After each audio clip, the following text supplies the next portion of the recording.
MP board के कक्षा 10वीं के सभी विद्यार्थी ध्यान दें। 22 जनवरी के दिन प्री बोर्ड का जो आपका एग्जाम है उसके लिए विज्ञान का प्रश्न पत्र इस वीडियो में हम कंप्लीट करेंगे। तो आपका जो पेपर है वो 75 अंक का है। अगर आप 60 से 65 अंक एग्जाम में लाना चाहते हैं तो पूरा पेपर आप अच्छे से कंप्लीट जरूर करें। तो ज्यादा समय भी आपका नहीं लूंगी, बिना किसी देरी के चलिए शुरू करते हैं हमारे प्रश्नों को। तो आपका पहला प्रश्न है, सही विकल्प चुनकर लिखिए।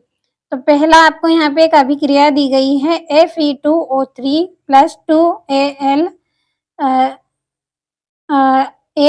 Al2O3 plus 2Fe। तो ऊपर दी गई अभिक्रिया किस प्रकार की अभिक्रिया है? तो ये आपकी कौन सी अभिक्रिया रहेगी? विस्थापन अभिक्रिया। तो जो द नंबर वाला है वो सही रहेगा। दूसरा है, खाद्य पदार्थ के डिब्बों पर जिंक की बजाय टीन का लेप होता है क्योंकि क्यों होता है? क्योंकि टीन की अपेक्षा जिंक क्या है? महंगा है। तो ये ए वाला ही आपका इसका सही रहेगा। दूसरा है, पायरुवेट के विखंडन से यह कार्बन डाइऑक्साइड जल तथा ऊर्जा देता है और यह क्रिया होती है। कौन सी अभिक्रिया होती है? ये माइटोकॉन्ड्रिया में यह अभिक्रिया आपकी होती है।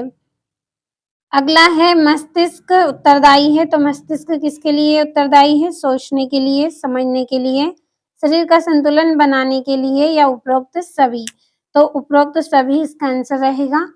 और पांचवा है, परागकोश में होते हैं। तो परागकोश में क्या पाए जाते हैं? परागकण पाए जाते हैं। अब बढ़ते हैं अगले प्रश्न की ओर। पांचवा है, निम्नलिखित में से कौन सा पर्यावरण मित्र व्यवहार कहलाते हैं? तो इसका आंसर रहेगा द वाला, उपरोक्त सभी। ये ऑप्शन आप पढ़ लीजिएगा अच्छे से। तो यहाँ पे मैंने टिक कर दिए हैं, आप कंप्लीट कर लीजिएगा इनको। अगला प्रश्न, रिक्त स्थान की पूर्ति कीजिए। पहला है, संगमरमर का रासायनिक सूत्र रेड से। तो क्या है? CaCO3। CaCO3। अगला है, दो या दो से अधिक धातुओं का समांगी मिश्रण रेड कहलाता है। तो क्या कहलाता है? मिश्र धातु।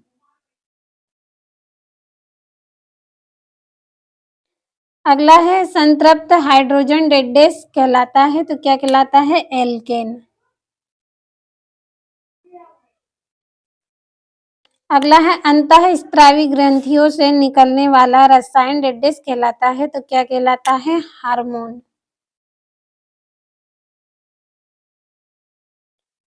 पांचवा, मानव नेत्र में रेड पुतली के साइज को नियंत्रित करता है। तो कौन करता है? आइरिस।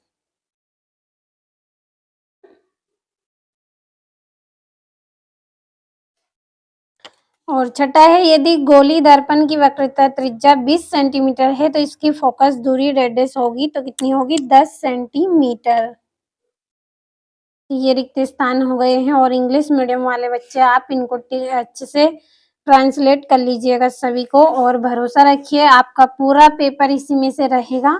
आप केवल कंप्लीट करते चलिए, जितनी तैयारी आपको करवा रहे हैं उतनी तैयारी आप केवल कंप्लीट करें। और तीसरा प्रश्न, सत्य सत्य लिखिए। पहला है, जिंक तथा लेड कॉपर की अपेक्षा अधिक क्रियाशील है। तो ये क्या है? सत्य रहेगा। दूसरा है, बायोगैस एवं संपीड़ित प्राकृतिक गैस यानी CNG का मुख्य घटक एथेन है। तो ये असत्य है। और वृक्क की संरचनात्मक इकाई नेफ्रॉन है। तो सत्य है। और सभी अनैच्छिक क्रियाएं एवं मस्तिष्क में स्थित मेंडुला द्वारा नियंत्रित होती हैं। तो ये क्या रहेगा? सत्य है। अगला, विद्युत धारा मापने के लिए वोल्टमीटर का प्रयोग किया जाता है। तो सत्य रहेगा। और प्रिज्म द्वारा बैंगनी रंग का विचलन सबसे अधिक होता है। तो सत्य है।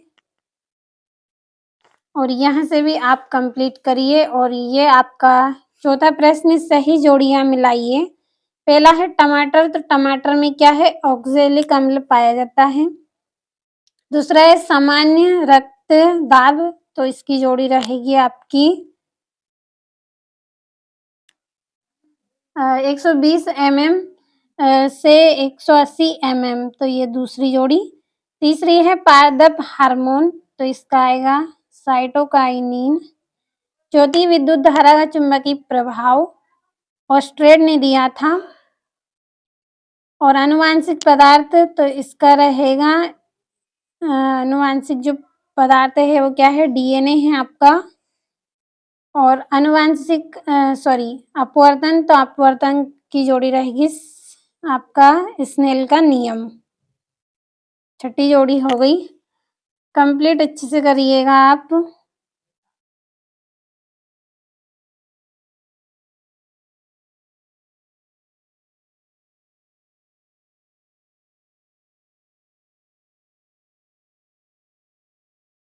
और अगला प्रश्न है, एक वाक्य में उत्तर लिखिए। पहला है CaOCl2 यौगिक का प्रचलित नाम क्या है, तो क्या नाम है, व्यंजक चूर्ण।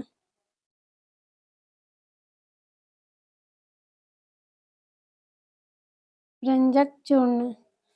अगला है रुधिर प्लेटलेट्स का एक कार्य लिखिए, तो क्या है, रक्त का थक्का जमना।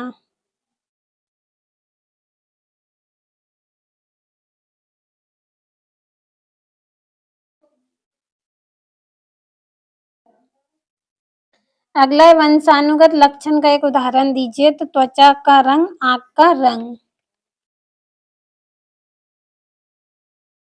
त्वचा का रंग और आंख का रंग।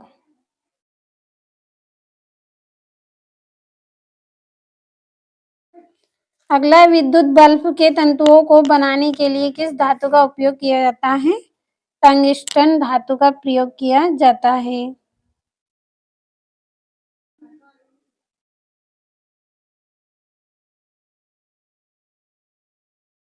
टंगस्टन धातु। और अगला है विद्युत परिपथ में लघुपतन या अतिभारण से बचाव के लिए कौन सी युक्ति का प्रयोग किया जाता है, फ्यूज तार का।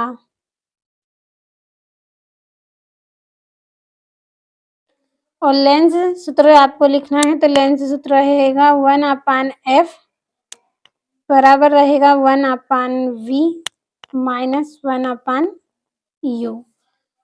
और इंग्लिश मीडियम वाले बच्चे ट्रांसलेट कर लीजिएगा, क्योंकि समय कम था इसलिए आपके यहाँ पे आंसर कंप्लीट नहीं किए हैं। और आप भरोसा रखें, इसी में से आपका पूरा पेपर रहेगा। और मैं आपको लगातार वार्षिक परीक्षा की तैयारी करवा रही हूँ। 4 सेट मैंने आपको दिए हैं, फुल सोल्यूशन भी आपको दिया है। तो आप प्री बोर्ड परीक्षा देने से पहले एक बार चारों सेटों को भी आप जरूर पढ़ लें, क्योंकि यदि आपको अच्छे अंक लाना है तो आपका 60 से 65 अंक तक का प्रश्न इसी में से रहेंगे, और बाकी के प्रश्न आपके वार्षिक परीक्षा के क्वेश्चन में से रहेंगे। तो आप पढ़ के जरूर जाइएगा। और वीडियो के डिस्क्रिप्शन में आपको नंबर भी दिए गए हैं, अगर आप कोई जानकारी लेना चाहते हैं या वार्षिक परीक्षा की तैयारी के लिए आपको PDF चाहिए, तो आप उन नंबरों पर कॉल कर लीजिएगा, आपको PDF और पूरी जानकारी आपको मिल जाएगी। तो भरोसा रखें, कंप्लीट अच्छे से आप करके जाइएगा। 22 जनवरी के दिन आपको इसी में से पूरे क्वेश्चन देखने को मिलेंगे। और समय आपका कम लिया है और पूरे प्रश्नों को मैंने अच्छे से आपको बताया है, तो कंप्लीट जरूर करें।